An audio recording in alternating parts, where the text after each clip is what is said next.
তো বন্ধুরা, good evening. সবাই কেমন আছেন?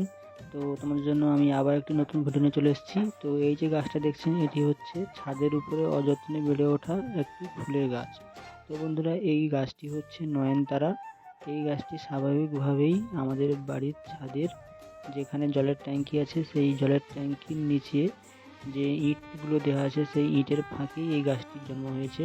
তো এই যে গাছটি দেখছেন, এই গাছটি আমাদের ছাদের উপরে স্বাভাবিকভাবেই এই গাছটি জন্ম হয়েছে।